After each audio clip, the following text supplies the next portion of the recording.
Fala, ouvintes do InfectoCast, tudo bem? Aqui quem fala é o Lino. Quanto tempo, hein? E Carolina. E hoje a gente vai falar sobre um tema que tá super em voga aí na mídia, que é a febre maculosa, né? Após o relato, a divulgação de que houve a morte de 2 pessoas na cidade de Jundiaí que haviam ido a Campinas pela doença febre maculosa, muito tem se falado na mídia sobre. Então hoje a gente resolveu discutir aqui um pouquinho sobre o que é a febre maculosa, quem que causa, como que pega e quando a gente deve suspeitar, né, Carol? Então vamos começar falando sobre a febre maculosa, que é uma doença do grupo das rickettsioses.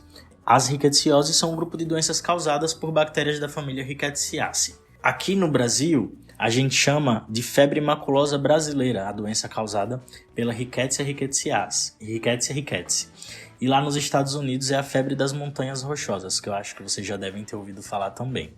Isso. E lá nos Estados Unidos recebe esse nome justamente porque tem uma grande incidência nos estados ali que são cortados pela cadeia das montanhas rochosas, né? Por isso ficou com esse nome.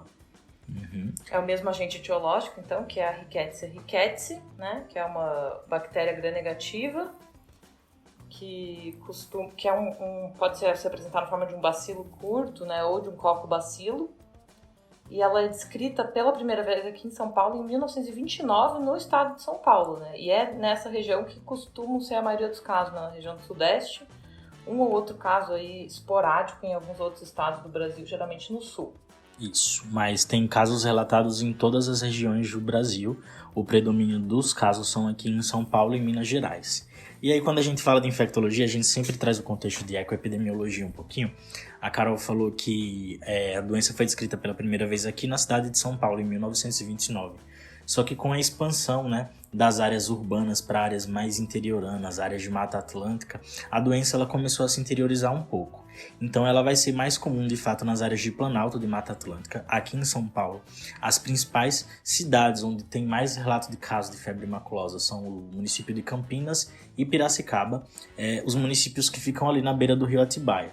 Então, geralmente, a cadeia de transmissão segue o trajeto do rio Atibaia, embora também possa ocorrer em outros locais. E quando a gente vê o número de casos relatados no Brasil nos últimos 10 anos de febre maculosa, é um tanto estrondoso, né? De 2012 a 2022, o Ministério da Saúde relata que houveram 2.157 casos confirmados da doença. 36% deles foram aqui em São Paulo, e é uma doença que tem uma taxa de letalidade muito alta. 753 pessoas morreram. Desses casos relatados aqui no Brasil no ano de 2023, no estado de São Paulo, a gente tem um número de 9 casos com 3 óbitos. Então, por isso que a gente tem que suspeitar uma doença de alta gravidade, né? E que muitas vezes não traz tantas pistas para o diagnóstico assim. E a gente vê isso da mortalidade, que aqui no Brasil as taxas de mortalidade são muito maiores, né? Do que as referidas, por exemplo, da febre das montanhas rochosas lá nos Estados Unidos, justamente implicado nesse grau de suspeição, né? Que aqui geralmente é baixo, o diagnóstico acaba sendo tardio, tratamento tardio, e isso aumenta aí a mortalidade. Perfeito. E aí, como que se pega essa doença, né? Como é que ocorre a transmissão da Rickettsia rickettsii para os seres humanos, Carol? Então, aí é isso, né? Essas doenças transmitidas por vetores, elas vão depender desses 3 fatores, né? Que é a presença do agente etiológico, da Rickettsia rickettsii, da presença do vetor, né? Que vai transmitir essa doença. No Brasil, a gente tem 3 vetores que são os principais vetores, né? Que são aí a presença então dos vetores, né? Que são os artrópodes do gênero Amblyoma. Aqui no Brasil são descritos, são 3 espécies principais, né, por transmitir. A principal seria o Amblyoma cagenense. Tem também o relato da Areolatum e da Dubiatum, né? Então a presença do vetor para transmitir, a transmissão vai ser através da picada, né, do vetor, sendo que um fator importante e vai ser transmitido então vai ficar ali nas glândulas salivares do vetor e vai ser transmitido através da picada. Um fator importante é o tempo de contato, né, do carrapato, né, chamado popularmente como carrapato estrela, essas 3 espécies que a gente tem as principais, é o tempo de contato com a pele, né, precisa de um tempo prolongado de contato, então o carrapato precisa ficar ali 6, 10 horas, né, para ter realmente a transmissão. E o terceiro fator é a presença do hospedeiro, né, que vai alimentar todo esse ciclo. Aí, dependendo da espécie de carrapato, tem alguns hospedeiros mais envolvidos, mas em geral aqui no Brasil Os principais hospedeiros vão ser os equinos, né, os cavalos, As as capivaras. E aí outros que também tem o relato são gambás, antas, até cachorro silvestre. Mas o principal que a gente vê aqui são equinos e carrapatos. Muito importante isso aí que a Carol falou do tempo, né, de contato do carrapato com o humano para transmissão. Há relatos bem divergentes na literatura, mas se adota mais ou menos uma média de até 4 a 6 horas em que o carrapato pode ficar em contato com o humano para ocorrer a transmissão, embora existem relatos também de que 10 minutos podem ser suficientes. Isso vai depender do quê? Depende do tempo em que esse carrapato foi alimentado, porque ele é hematófago, né? E aí, durante a alimentação dele, a rickettsia migra para suas glândulas salivares. E aí, se o carrapato termina de se alimentar, elas já estão lá e ativadas, prontas para infectar o ser humano. Então, mais ou menos, se, por exemplo, o carrapato se alimentou de uma capivara há pouco tempo, pode ser que a transmissão não necessite de tanto tempo de contato assim com o ser humano. E aí, é uma doença que vai ser transmitida pelo carrapato, não tem relato de transmissão entre humanos, então ela não é contagiosa, tá? Então, é muito importante isso. Só que, ao passo que isso tem uma importância, muitas vezes a gente não pode ficar enviesado de pensar que para ter a doença, né, a pessoa vai lembrar do contato com o carrapato, porque isso aí ocorre na minoria das vezes, a pessoa lembrar que foi picada por um carrapato. É muito mais importante talvez a história de exposição, né, se ela foi a um sítio, se ela foi a uma área rural, fez acampamento. Tem uma coisa legal também, que de acordo com o estágio de evolução do carrapato, a chance de transmissão é maior justamente porque a picada das larvas e das ninfas, elas não são tão dolorosas. E daí o que acontece? Você não percebe a picada, ele tem a propensão de ficar ali mais tempo, então a chance de transmissão é maior, e dele nem vê aquela picada, nem vê o carrapato, né? Então é frequente a pessoa não lembrar de ter esse contato com o carrapato, enquanto as picadas do adulto costumam ser super dolorosas, a pessoa percebe rápido e dá um jeito de arrancar o carrapato dali, né? Por isso que a maior época de transmissão e de ocorrência da doença é no período de inverno e seca, porque vai ter esse maior risco de parasitismo, já que existem uma maior presença de formas imaturas desses artrópodes nesse período aí de inverno e seca. Então, de forma que o carrapato entre em contato com o ser humano e transmite a doença, vai ter um período aí para que o ser humano desenvolva a doença. Isso, e aí o período de incubação vai ser importante até para a gente pensar, né, para fazer o link epidemiológico. A incubação, ela geralmente ali é uma média de 7 dias, mas podendo variar de 2 a 14 dias, né, para o início da manifestação dos sintomas. E aí, os sintomas, eles vão ser bastante variáveis. Com o decorrer da evolução da doença, eles tendem a se intensificar e ficar um pouco mais graves, né? A partir do momento em que a rickettsia entra no corpo humano, ela começa a se difundir para vários tecidos e órgãos, e ela tem uma predileção por fazer lesão endotelial. Então ela vai fazer uma vasculite infecciosa. Uma vasculite infecciosa que se assemelha a muitas outras doenças, né? As várias síndromes exantemáticas febris, as síndromes febris hemorrágicas e as icterohemorrágicas. Então, a gente tem que colocar a febre maculosa como um diagnóstico diferencial se o indivíduo teve alguma exposição desse tipo. Passado esse período de incubação, quais os primeiros sintomas que o indivíduo começa a apresentar, Carol? Então, geralmente, o primeiro sintoma costuma ser a febre, né? Que vai ser uma febre alta. E essa febre alta, que geralmente é a primeira manifestação, pode ser seguida de vários sintomas inespecíficos que vão confundir exatamente com tudo isso que o Lino falou, né? Então, cefaleia, mialgia, queda do estado geral, astenia, tudo isso pode vir em sequência. E aí, justamente por essa patogenia, por esse tropismo, né, por essa lesão endotelial, a gente vai ter uma série de manifestações que estão associadas a isso, né? Então, a gente tem essa lesão endotelial, tem um aumento da permeabilidade dos vasos, então a gente vai ter um extravasamento aí do plasma, que vai levar aos outros sinais, que vão ser hipovolemia, hipoalbuminemia, edema periférico. Isso é bem descrito justamente por ter essa lesão endotelial. Exato. Daí, passada a febre, esses outros sintomas, né, inespecíficos, uma coisa que é classicamente apontada como a principal característica da doença é o exantema. Esse exantema ele costuma surgir a partir do 3º dia dos sintomas, mas mais frequentemente a partir do 5º. Ele fica mais evidente, né? É um exantema bem característico, um padrão maculopapular, não pruriginoso, que tende a começar em punhos e tornozelos, e a partir daí ele faz uma disseminação centrípeta, pode acometer o restante dos membros e o tronco. começa a confluir e fazer um padrão petequial justamente por conta dessa vasculite. Chegando até, nos casos mais graves, a fazer lesões equimóticas bastante intensas e sufusões hemorrágicas. E isso aqui a gente tem que atentar, um paciente com febre, exantema, com uma exposição sabida, seja uma área onde haja transmissão da doença ou uma atividade que faça a transmissão da doença ser mais fácil, a gente tem que pensar em febre maculosa. E aí, por essa disseminação que ocorre para vários tecidos, né, essa lesão endotelial extensa, vários outros órgãos e sistemas são acometidos. Isso, a gente pode ter, então, vasculite do sistema nervoso central, a gente pode ter sintoma neurológico, né, em casos mais graves, a gente pode ter lesão renal, tanto pelo quadro de extravasamento vascular, fazendo hipovolemia, causando NTA, pode ter NIA, pode ter lesão renal aguda também pré-renal. Manifestações pulmonares também podem ser comuns, né? Pode ter tosse, pode desenvolver um quadro de insuficiência respiratória e até SARA.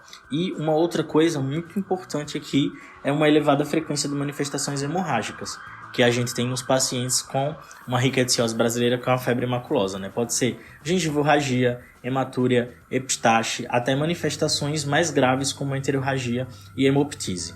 Então acho que o que é importante de ter em mente, não só da parte clínica, mas da febre maculosa, obviamente, ter o link epidemiológico. Então, a pessoa que foi para alguma área endêmica, né, que teve contato com esses animais que a gente falou que são os hospedeiros, que tem essa história do carrapato, e lembrar dessa manifestação clássica que é o exantema maculopapular, que é o que vai chamar a atenção da gente. Mas lembrar também que, não grande parte dos casos, mas em um número considerável de casos, não vai ter esse link epidemiológico tão florido, né? A pessoa muitas vezes não vai lembrar de ter esse contato com o carrapato, isso não é infrequente. E lembrar também que o próprio exantema também não é uma coisa presente em 100% dos casos, e muitas vezes ele é tardio, né? Então a gente tem que ter isso em mente, né? Lembrar que são coisas importantes para a gente pensar, mas também que nem sempre eles estão presentes, né? E o exantema, inclusive, quando não está presente, ou quando ele aparece muito tardiamente, isso é um mau prognóstico para o paciente, justamente porque atrasa o diagnóstico, né? E aí ele já vai estar bastante grave e talvez seja difícil correr atrás do que a gente já perdeu. E em relação às alterações laboratoriais, o que a gente pode ter? Também são alterações bem inespecíficas, né? Um hemograma com leucopenia ou leuco normal, plaquetopenia pode estar presente. Aí o restante vai depender dos sistemas acometidos, né? Ele pode ter uma disfunção renal com níveis séricos elevados de ureia e create. Enzimas hepáticas em geral vão estar aumentadas. Hiperbilirrubinemia às custas de bilirrubina direta. Então é um quadro clínico bastante florido. Então, juntando aí tanto manifestação clínica quanto laboratorial, né? Uma vez que você tem o diagnóstico ou suspeitou do diagnóstico, o que você tem que ficar atento no paciente, que são indicativos de mau prognóstico, né? Então, como eu já falei antes, a ausência ou esse início tardio do exantema, hepatosplenomegalia também está associada a mau prognóstico, a presença de aumento de bilirrubina, injúria renal, manifestação neurológica e quadros pulmonares graves. Então, esses são red flags, assim, que é sinal de um paciente que está evoluindo mal. Então, falando sobre o diagnóstico laboratorial, é difícil primeiro porque as pessoas não pensam, então essa dificuldade em reconhecer precocemente os casos suspeitos atrasam o diagnóstico. E é difícil também porque não é todo laboratório que tem, né? É um ou outro laboratório Exato. Que tem. A gente está privilegiado aqui, que a gente tem a Adolfo Lutz, mas são alguns laboratórios de referência que fazem a sorologia, né? Isso. E o método diagnóstico laboratorial mais importante é a imunofluorescência indireta, né? Ela vai buscar anticorpos de classe IgM e IgG a partir de papéis de antígenos espécie específicos. Tem uma sensibilidade e uma especificidade mais elevadas que outros métodos diagnósticos, como por exemplo a hemaglutinação. E outras provas sorológicas também podem ser usadas, né? ELISA, Western blot, mas em geral o que é feito é a imunofluorescência indireta. Lembrar que pode fazer reação cruzada com outras espécies de rickétsias, né? Mas tem, de fato, uma sensibilidade e uma especificidade boa, né? Isso. E uma questão é que muitas vezes você está pegando ali o quadro agudo da doença e ainda não tem anticorpo sendo produzido. Então, diante da suspeita, sempre é importante repetir o exame 14 dias após, né? Porque você pode ter a viragem sorológica e aí comprovar, de fato, a infecção aguda pela rickettsia. Isso, e como as provas sorológicas, né, das outras doenças aí, elas costumam positivar, né, a partir do 5º dia. Então, o tempo ideal de solicitar seria de 5 a 10 dias após o início dos sintomas. E aí, outro método que pode ser usado, o método direto, é o PCR, uma reação molecular que a gente pode fazer com o sangue do paciente para avaliar a presença. Mas aí vai depender do grau de ricketsemia que esse paciente tem. Então, em geral, em formas mais graves, em que, como a rickettsia é um parasita intracelular em que vai haver muita morte celular, o PCR tem uma sensibilidade maior e, de fato, é um método altamente específico. Outra coisa que a gente pode fazer, mas o que a gente não quer, é imunohistoquímica para um diagnóstico post-mortem de tecidos, né, de amostras de pacientes que foram a óbito. Pensando nos diagnósticos diferenciais... Para aí. E acho que uma coisa que vale a pena falar aqui, até para quem está aí atendendo esses pacientes, né, e que vão fazer a notificação, lembrando que febre maculosa é notificação obrigatória, né, pelo CVE desde 2001 no Brasil.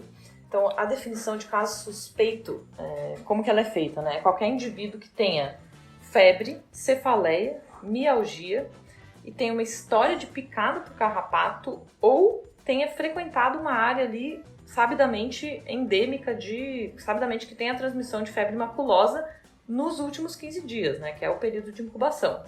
Ou então, um paciente que tenha também esses sintomas com o aparecimento do exantema, né, entre 2 a 5 dias do início dos sintomas e manifestações hemorrágicas excluídas como causas de outras doenças, né. Então, é um indivíduo com sintoma, história de picada ou ido para a área que tem a transmissão de febre maculosa, ou então sintomas e o exantema. E a definição, isso é um caso suspeito, né? O caso confirmado, como que é feito, né? O critério laboratorial que a gente tem é o agente ou isolado em cultura, que é uma coisa que a gente não faz aqui, né? Acho que é mais em estudo, para pesquisa, ou então, quando a gente tem uma sorologia de 2 amostras coletadas com um intervalo de 15 dias entre elas e que a gente tenha tido uma soroconversão, né, um aumento de 4 vezes o título dessa sorologia. E aí o caso clínico que seria compatível seria aquele paciente com a clínica e que tenha uma sorologia positiva, mas que não fechou exatamente aquele critério do caso confirmado, que é a viragem de 4 vezes, mas que ele tem uma sorologia, pelo menos, com um título maior do que 1/64. Isso seria um caso compatível. Então, caso suspeito, né, a clínica e o epidemiológico. O confirmado, quando tem a clínica e a sorologia com a viragem. O caso compatível tem a clínica e tem pelo menos uma sorologia aí maior que 1/64. Perfeito. E das doenças que fazem diagnóstico diferencial com a febre maculosa, a gente traz as doenças que fazem exantema febril, né, e aquelas que fazem febre e hemorragia ou síndromes ictero-hemorrágicas, né? Aqui para o nosso meio, eu acho que o principal que a gente tem assim de diferente é diferenciar dengue, outras arboviroses, né, como chikungunya, malária também é muito importante, leptospirose, antavirose e meningococcemia. São doenças que podem parecer muito e aí a gente tem que ficar alerta porque todas elas são condições que denotam uma gravidade muito importante. Exato. Meningococcemia, especialmente naqueles casos que o Lino falou lá no começo, né, quando faz aqueles quadros extensos, né, que não é só aquele exantema maculopapular, mas faz aquelas formas de sufusão hemorrágica, um rash petequial, né, isso acaba confundindo bastante. E para tratar, a gente não vai esperar confirmar, gente. Diante da mínima suspeita, é muito importante instituir o tratamento visto a gravidade da doença, como a gente falou. Justamente porque é um fator que influencia muito, né? O tempo de início do antibiótico está diretamente ligado aí com a sobrevida. Exato. E aí existem 2 antibióticos usados principalmente para o tratamento da febre maculosa, que é a doxiciclina, uma tetraciclina, que é maravilhosa. A gente é bastante defensor da doxiciclina aí nos posts do InfectoCast, porque tem uma ampla cobertura contra vários patógenos. E o cloranfenicol, esquecido, amargurado, mas um antibiótico também muito bom. Em termos de eficácia clínica, O que se comprovou, né, trazendo de estudos clínicos com febre das montanhas rochosas, a doxiciclina é mais eficaz que o cloranfenicol. Então vamos focar na doxiciclina. A dose é a dose padrão habitual de 100 mg de 12 em 12 horas, preferencialmente dada via endovenosa. Aqui no Brasil, desde setembro de 2022, o Ministério da Saúde lançou uma nota técnica que fala do abastecimento do medicamento da doxiciclina endovenosa, da solução injetável, para uso para febre maculosa. Então, diante da suspeita dessa doença, você pode preencher um formulário e obter o medicamento. Mas como não vai ser tão fácil assim, você já inicia a doxiciclina via oral. Atentar para os efeitos colaterais da doxiciclina. E aí os efeitos seriam náuseas, epigastralgia, esofagite erosiva, fotossensibilidade, onicólise, tem aquela questão clássica lá da descoloração do esmalte dentário. Então, são efeitos até que toleráveis diante da gravidade do paciente. Exato. E essa questão do esmalte dentário, que era uma coisa até que pegava bastante pra gente usar em gestante, crianças, isso tá caindo um pouco por terra. Não que não faça, né? Não que não tenha esse efeito colateral, mas ele parece ser bastante dose dependente, né? Então, como o tempo de tratamento é curto, né? O tratamento vai ser... Em geral, o que se preconiza são 7 dias, né? Ou 2 dias após a defervescência. Então, tempo de tratamento curto, esse efeito ele seria desprezível, né? Então... E o legal é que são antibióticos que têm uma ampla cobertura, como eu falei, e aí, diante da suspeita de outra doença, eles também vão ser úteis. Por exemplo, sei lá, vai que você erra o diagnóstico, é uma leptospirose, a doxiciclina também serve, então você não está perdendo muito. Vai que é uma meningococcemia, o cloranfenicol também serve. Então... são duas opções boas que a gente tem para o tratamento. E aí todo o restante que é basicamente tratamento de suporte, né? Para todas as disfunções que o paciente pode vir a desenvolver. E aí só para finalizar, em termos de profilaxia, que é uma coisa que sempre se questiona, né? Eu fui para Atibaia, perto do rio, um monte de capivara, tava jogando futebol com meus amigos e um carrapato me picou. Né? Será que eu devo fazer profilaxia ou não? Né? O que a maioria dos estudos mostraram é que não tem evidência em você instituir a profilaxia, você deve só ficar atento, né, ao início de qualquer início de febre, você prontamente suspeitar de febre maculosa, mas que não tem benefício em instituir aí antibiótico profilaxia, que inclusive só retardaria talvez o aparecimento dos sintomas, retardaria o diagnóstico. Então a gente não recomenda, não é recomendada a profilaxia. Isso. E aí, terminando, só para baixar um pouco os nervos da galera, não é uma doença transmitida de humano para humano, tá? De fato, teve esse surto agora, mas o que a gente experiencia aqui de ver é que nos últimos 10 anos é uma curva que se mantém bastante estável, né? É preocupante, de fato, as autoridades em saúde elas tomam providências quando ocorrem surtos deste tipo em relação a ver esses locais, ver os reservatórios do carrapato, fazer detetização. Exato. Isso é uma coisa legal que a gente esqueceu de falar, que os reservatórios, no caso da febre maculosa, a capivara, né, que aqui no Brasil é o principal, a capivara acaba sendo um reservatório que a gente chama de reservatório ideal, né, porque é um hospedeiro que não fica muito sintomático, ela costuma ficar oligossintomática quando ela é infectada pela rickettsia, né. Então isso dificulta a gente até perceber, né? Então eles vão fazer essa vigilância, mas fica difícil de fazer, porque você não consegue identificar as capivaras doentes das capivaras não doentes, né? Por isso que ela é um bom reservatório, que a gente fala. Um bom reservatório para rickettsia. Para rickettsia, não para gente. Então, é isso.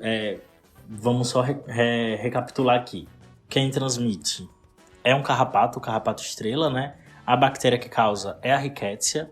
Precisa, na maioria dos casos, ter um link de exposição, seja o contato direto com o carrapato que a pessoa lembre, ou ter ido a um local, ter feito alguma atividade em que ela tenha sido exposta. Os sintomas eles vão começar ali a partir do segundo dia, com uma média de 7 dias. Eles são bem variáveis e inespecíficos, a gente tem que chamar a atenção, principalmente para o quadro de exantema, que seria o que mais denota, mas nem todos os pacientes têm. E diante da mínima suspeita, você tem que colher as sorologias, né? O método mais usado é a imunofluorescência indireta, e já instituir o tratamento que é feito com doxiciclina por um período de 7 dias e dar suporte ao seu paciente. Beleza? É isso aí, pessoal. Obrigado. Valeu.